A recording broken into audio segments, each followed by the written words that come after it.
years about the Clintons' ethics and respect for the rule of law.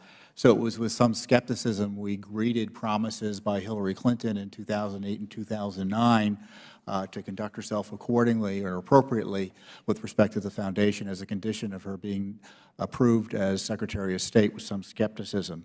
At the time, even CNN reported that Bill Clinton's complicated business interests could present future conflicts of interest that result in unneeded headaches for the incoming Commander-in-Chief. And to reassure President Obama and Senators from both parties, Mrs. Clinton agreed to not participate personally and substantially in any particular matter involving specific parties in which the William Clinton Foundation is a party or represents a party. And additionally, the Clintons promised that the President's speeches and business activities would undergo a State Department ethics review, and that the Clinton Foundation would disclose its donors online and agree to significant restrictions on support from foreign governments, neither of which, to be fair, it wasn't required by law, but was contingent on her being confirmed by the Senate. We obviously had zero confidence that these promises would be kept, and we began monitoring the ethics process and filed a Freedom of Information Act request in 2011 to see how that ethics process was being implemented. We were ignored for 2 years by the administration. We sued in 2013 and found something which wasn't terribly surprising to us, but still shocking, that former President Clinton gave 215 speeches and earned $48 million while his wife presided over U.S. foreign policy. Not one of those speeches was deemed a conflict of interest. That also included a consultancy with the controversial Clinton Foundation advisor Doug Band, who ran something called the Teneo Group. That consultancy ended after Teneo was caught up in a failed investment firm known as MF Global. State Department legal advisors approved Bill Clinton's speeches in China, in Russia, Saudi Arabia, Egypt, the UAE, Panama, Turkey, Taiwan, India, the Cayman Islands, and other countries. The speeches, the approvals were routinely copied to Cheryl Mills, Hillary Clinton's senior counsel and chief of staff, who had been a Foundation official, had negotiated the ethics agreement, which raised, again, conflicts of interest issues as to why she was involved in this process at all. The documents also show that Mr. Clinton received a staggering sums from Saudi benefactors, specifically between $18 million and $50 million were raised from the Saudis during this time period. While Mrs. Clinton served as Secretary of State, Bill Clinton gave 2 speeches in Saudi Arabia, earning a total of $600,000. He spoke at the Global Business Forum in Riyadh, founded by the Saudi Investment Authority and sponsored by the Bog Group, a commercial colossus with close ties to the Saudi family. He received $300,000 for that speech. There was one deal that was turned aside, but the exception in many ways proves the rule that this ethics process was no more than a rubber stamp to allow Bill Clinton to raise money from foreign corporations, mostly controlled or too often controlled by foreign governments. Specifically also, the documents show that he was approved to speak to something called Renaissance Capital, which is a Russian government-linked firm. It turns out later was connected to the Uranium One issue. Again, approved without comment by the so-called ethics process in the State Department. And then we found the Clinton email server. Judicial Watch litigation, to sum up, found the Clinton email server. Our Freedom of Information Act requests and lawsuits forced the State Department to admit they had all these emails they weren't telling anyone about.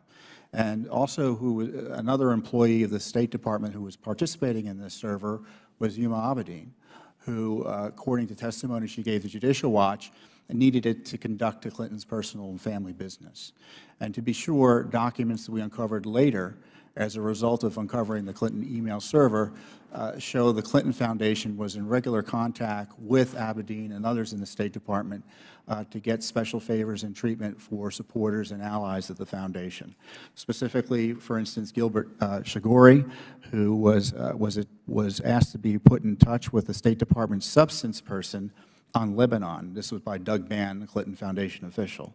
Band notes that Shigori is a key guy there, Lebanon, and to us, and insists that Abedin call Ambassador Jeffrey Feltman to connect them to Shigori. Shigori is a close friend of President Clinton, top donor to the foundation. He appears near the top of the foundation's donors list, gave between $1 and $5 million to the foundation and pledged $1 billion to the Clinton Global Initiative. I don't know if he actually spent the money.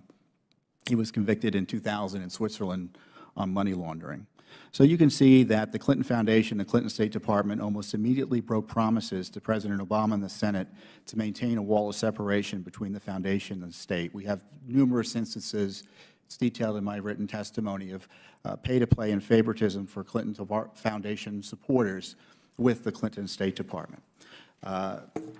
It's so bad that the Crown Prince of Bahrain couldn't get a meeting directly with Mrs. Clinton through the State Department, so he went through the Clinton Foundation to try to get the meeting. Many have noted that it was hard to tell where the Clinton State Department ended and where the Clinton Foundation began, and this was in response to these disclosures, again, not of insider documents, but government documents that have been hidden from the American people.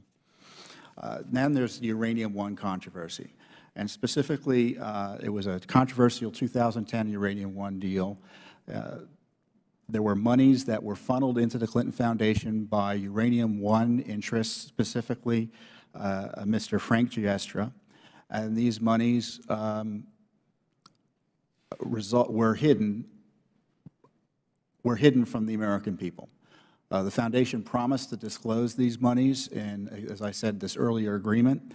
$31.3 million was given to, for instance, the Foundation beginning in January 2008, or around the year 2008. We have the new documents of the document of the Renaissance Capital, $500,000, which is just the tip of the iceberg. And since then, both the New York Times has reported that Uranium One's chairman used his family's foundation to make 4 donations totaling $2.35 million to the Clinton operation. And of course, as I said, none of this was disclosed. And shortly after the Russians announced their intention to acquire this stake in Uranium One, Mr. Clinton received that $500,000 speaking fee from the Renaissance Capital organization. So we're asking for documents for Uranium One. We're getting the proverbial hand to the face from the administration on this. It's unfortunate that even the Trump administration doesn't want to divulge the full truth about this. But there is enough evidence to warrant serious investigations of the Clinton Foundation. And there is evidence that, in addition to this, that the Clinton Foundation investigations that may have been taking place during the